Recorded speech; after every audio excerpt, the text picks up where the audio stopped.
رمضان المبارک کا مہینہ یہ بڑا ہی عظیم مہینہ ہے۔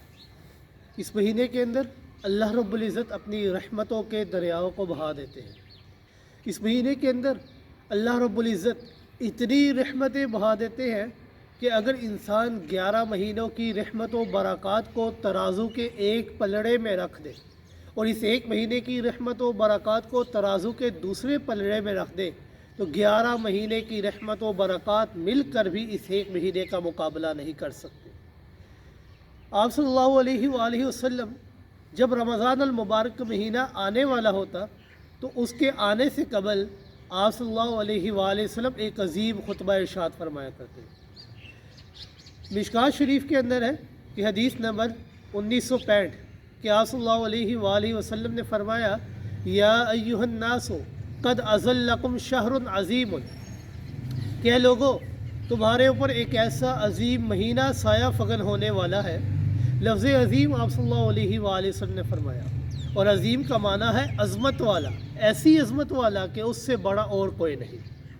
اللہ رب العزت نے قرآن مجید کے اندر آپ صلی اللہ علیہ وآلہ وسلم کے اخلاق کے متعلق لفظ عظیم فرمایا، وَإِنَّكَ لَعَلَىٰ خُلُقٍ عظیم، کہ آپ سے اخلاق سے بڑا اور کوئی نہیں ہے۔ اللہ رب العزت نے اپنی ذات کے متعلق فرمایا وَهُوَ الْعَلِيُّ الْعَظِيمُ، اور وہ عظمتوں میں سب سے بڑا ہے اور اللہ سے بڑا اور کوئی نہیں ہے۔ اللہ رب العزت نے قرآن مجید کے متعلق فرمایا وَلَقَدْ آتَيْنَاكَ سَبْعًا مِّنَ الْمَثَانِي وَالْقُرْآنِ الْعَظِيمِ، کہ قرآن یہ ایسی عظیم کتاب ہے کہ اس سے عظیم کتاب اور کوئی نہیں۔ امت کے متعلق فرمایا فقد فاز فوزا عظیما، کہ یہ امت یہ تمام امتوں کی سردار ہے، اس سے بڑی امت اور کوئی نہیں۔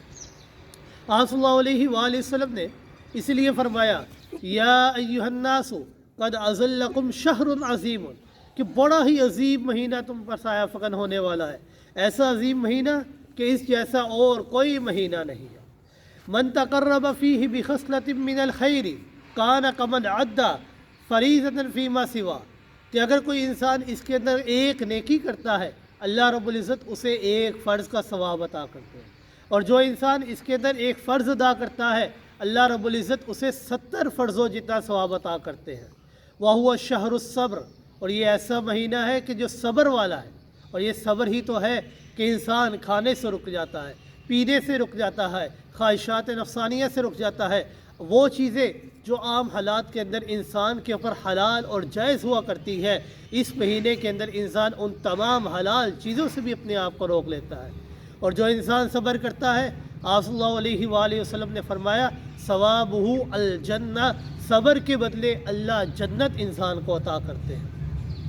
وَهُوَ شَهْرُ الْمُسَاوَاةِ، اور یہ ایسا مہینہ ہے کہ ایک دوسرے کا خیال رکھا جاتا ہے، یہ بھائی چارے کا مہینہ ہے، مواخات کا مہینہ ہے، مواسات کا مہینہ ہے، کہ انسان اس مہینے کے اندر ایک دوسرے کا خیال کرتا ہے، ایک دوسرے کے اوپر انسان کو ترس آتا ہے، رحم آیا کرتا ہے۔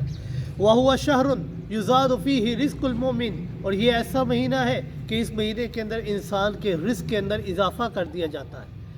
وہ چیزیں جو عام حالات کے اندر انسان نہیں کھایا کرتا، لیکن اس مہینے کے اندر اللہ رب العزت انسان کے رزق کے اندر اتنا اضافہ کر دیتے ہیں کہ ہم اپنے دسترخوانوں میں افطار کے وقت دیکھ سکتے ہیں کہ کن کن نعمتوں سے اللہ رب العزت انسان کو نوازتے ہیں۔ وَهُوَ شَهْرٌ أَوَّلُهُ رَحْمَةٌ، یہ ایسا عظیم مہینہ ہے کہ اس کا پہلا حصہ یہ رحمت سے بھرپور ہے۔ وَأَوْسَطُهُ مَغْفِرَةٌ، اور اس کا دوسرا حصہ وہ مغفرت سے بھرپور ہے۔ وَآخِرُهُ عِتْقٌ مِّنَ النَّارِ، اور یہ ایسا عظیم مہینہ ہے کہ جس کے آخری حصے کے اندر اللہ رب العزت انسان کو جہنم سے خلاصی ہی عطا فرما دیتے ہیں۔